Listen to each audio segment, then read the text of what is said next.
Bismillahirrahmanirrahim. Assalamualaikum warahmatullahi wabarakatuh. Alhamdulillahirabbil alamin.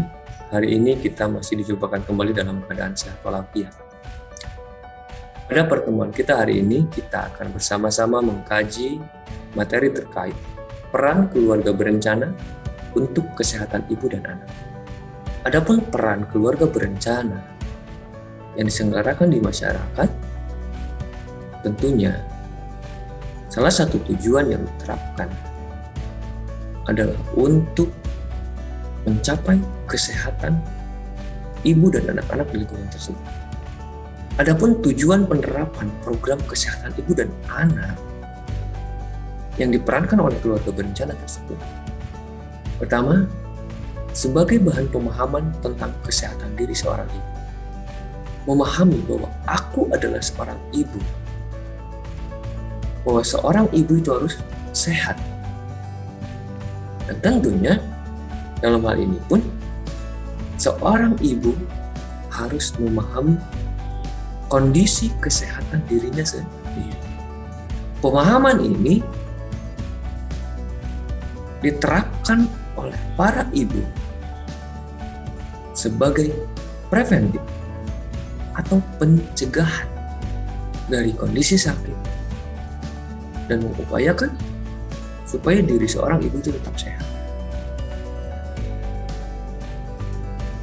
Ataupun diterapkan sebagai fungsi kuratif, pengobatan, penanganan.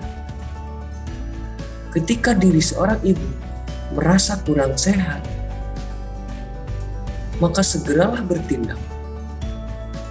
Apa yang harus dilakukan supaya diri seorang ibu tersebut kembali menjadi sehat, menjadi baik, menjadi normal kembali. Berikutnya, dari penerapan program kesehatan ibu dan anak ini, tiada lain juga untuk pembinaan kesehatan anak-anak. Anak-anak di sini ya berarti dari mulai dalam kandungan, bayi, balita, hingga anak usia 6-8 tahun. Itulah anak usia dini. Dan inilah masa-masa yang perlu kita perhatikan lebih intens. Karena hal-hal yang sudah kita kaji bersama sebelumnya, bahwa anak usia dini adalah masa rentan. Masa di mana anak manusia membutuhkan perhatian secara khusus dari manusia dewasa agar mereka bisa bertahan hidup tentunya. Nah, tentunya dalam kondisi bertahan hidup tersebut harus ada sisi dari kesehatan diri anak. Berikutnya, sebagai fasilitas pelayanan kesehatan ibu dan anak. Jika ibu dan anak sakit misalnya di rumah, kemudian seorang ibu atau keluarga merasa bingung apa yang harus dilakukan dan membutuhkan masukan-masukan yang tepat kiranya untuk menangani kondisi sakit tersebut. Tahapan pertama, kita bisa berkomunikasi dengan pemeran keluarga berencana. Karena program kesehatan ibu dan anak dari keluarga berencana merupakan fasilitas pelayanan kesehatan ibu dan anak. Supaya tindakan-tindakan yang kita lakukan pun tepat sasaran dan tentunya tidak keliru. Karena sumber informasi yang kita dapatkan untuk menunjang kesehatan diri, kesehatan anak dari para ahli, bukan dari orang sembarang.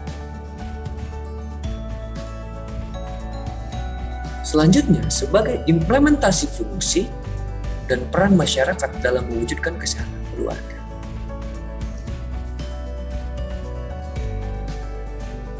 Dalam hal ini, lebih berperan pada tataran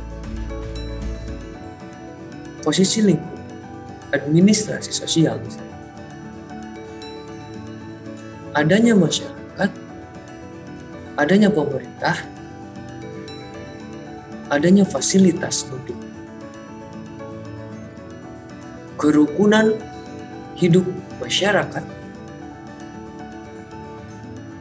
maka disinilah peran keluarga berencana yang menerapkan program kesehatan ibu dan anak supaya seoptimal mungkin mengimplementasikan sebagai fungsinya dari peran masyarakat dalam mewujudkan kesehatan keluarga dalam lingkungan sekitar. Hal tersebut dapat kita maknai bersama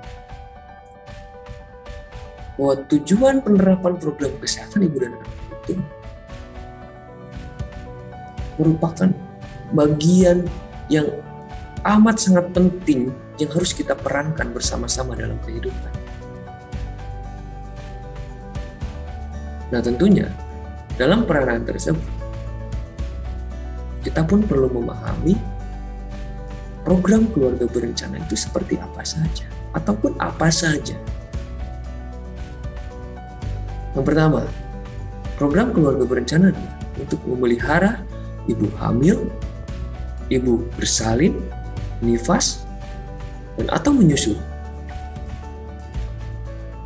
Dari pemahaman-pemahaman yang setiap ibu dapatkan dari program tersebut, maka minimal diri seorang ibu itu sendiri dapat melakukan pemeliharaan diri saat hamil, saat bersalin, saat nifas, ataupun saat menyusui. Berikutnya, sebagai deteksi dini faktor risiko ibu hamil. Karena sangat rentan sekali, apalagi ibu yang pertama kali hamil. Belum ada pengalaman, sakit sedikit takut, apa yang dirasakan sedikit apapun itu, bingung dan lain sebagainya. Nah, disinilah peran program keluarga berencana untuk mendeteksi faktor risiko ibu hamil. Jika ada keluhan, diberikan solusi. Untuk apa?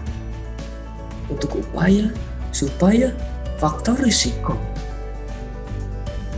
yang tidak diinginkan mudah-mudahan bisa diselamatkan. Karena tetap saja segala bentuk upaya yang dilakukan oleh manusia ya tentu ada batasnya. Namun dengan adanya upaya terlebih dahulu, mudah-mudahan itu menjadi jalan yang terbaik untuk semuanya. Berikutnya, program keluarga berencana di sini biasanya menerapkan program imunisasi. Berikutnya, pengobatan bagi ibu untuk penyakit ringan misalnya. Atau adanya kunjungan rumah sebagai upaya deteksi kesehatan ibu dan anak. Jadi, kunjungan rumah untuk deteksi kesehatan ibu dan anak bukan hanya ketika hamil saja ibunya, tapi melihat kondisi seorang ibu dan anak yang sudah lahir. Barangkali ada hal-hal yang kurang tepat di lingkungannya untuk kesehatan, dari sisi kebersihan dan lain sebagainya, ataupun pelayanan keluarga, gizi, dan masih banyak lagi. Dan tentunya itu menjadi bagian dan tanggung jawab kita semua mewujudkan dan mengimplementasikan nilai ataupun bentuk kemanusiaan yang harus benar-benar terbangun dalam lingkungan masyarakat. Tidak hanya berpikir egois tentang kesehatan diri sendiri, tapi kita bersama-sama membangun untuk menyehatkan masyarakat. Karena ketika satu sakit, maka dimungkinkan akan terjadi penularan penyakit kepada lingkungan masyarakat sekitar. Dengan hal ini, bersama-sama bahu-membahu membangun masyarakat yang sehat dan sejahtera tentu. Adapun manfaat dari program keluarga berencana terhadap kesehatan ibu dan anak dari program yang tadi kita kaji bersama. Yang pertama, untuk menghargai hak seorang ibu dari sisi kesuburan tubuh seorang ibu, fisik ibu, janin, dan lain sebagainya. Karena menjadi ibu yang layak, itu membutuhkan upaya untuk mencapai kelayakan tersebut. Disinilah program keluarga berencana memberikan manfaat, memberikan penghargaan untuk pemenuhan hak seorang ibu. Berikutnya, untuk melindungi kesehatan reproduksi ibu dan kesehatan jiwa seorang ibu. Banyak hal yang mungkin dikeluhkan oleh seorang ibu. Mungkin ada yang telat hamil. Kemudian ada yang stres ketika hamil. Dan lain sebagainya. Inilah program keluarga berencana yang diterapkan oleh pemerintah tentunya. Untuk mengupayakan melindungi kesehatan reproduksi seorang ibu dan kesehatan jiwa seorang ibu juga. Selain itu pun, kembali lagi kepada diri kita, perlu memunculkan kesadaran betapa pentingnya kesehatan reproduksi diri dan kesehatan jiwa pada diri kita. Dan tentunya peran suami pun harus mendukung. Peran keluarga yang lain pun harus mendukung. Untuk apa? Untuk mewujudkan kesehatan secara fisik dan jiwa seorang ibu. Karena kesehatan fisik dan kesehatan jiwa seorang ibu akan sangat memberikan pengaruh pada kesehatan janin, kesehatan anak dalam kandungan, bahkan kesehatan mental anak ketika nanti dilahirkan. Nah, itulah banyak hal-hal yang mungkin yang perlu kita bersama-sama mewujudkan, mengoptimalkan pemahaman diri kita tentang kesehatan diri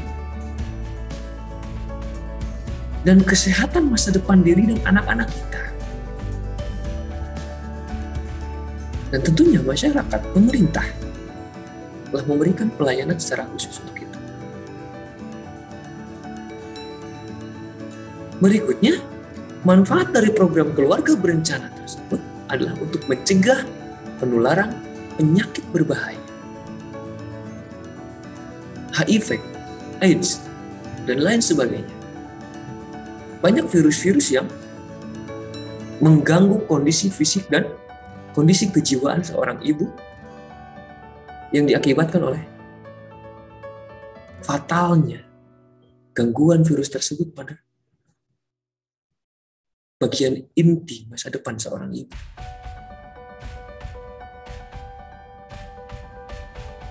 Nah, hal ini yang perlu kita perhatikan bersama-sama.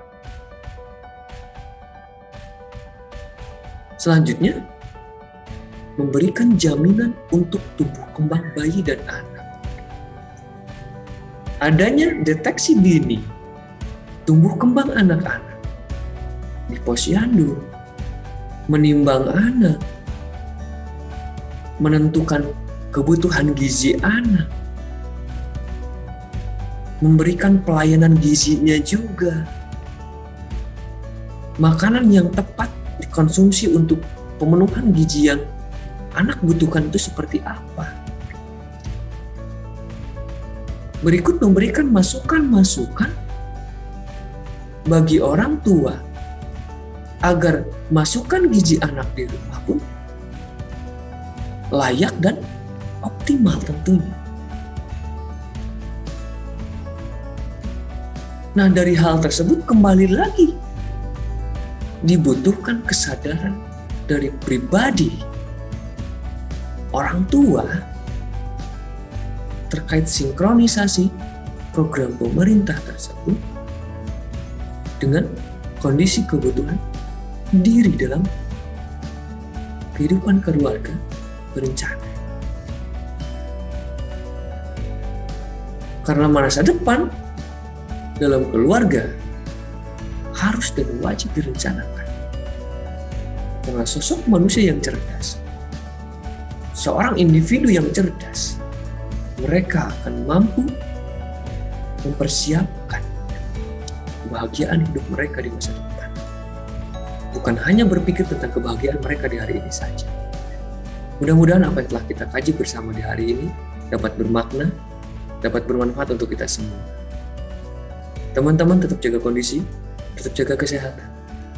Salam untuk orang-orang terdekat di hati teman-teman semua.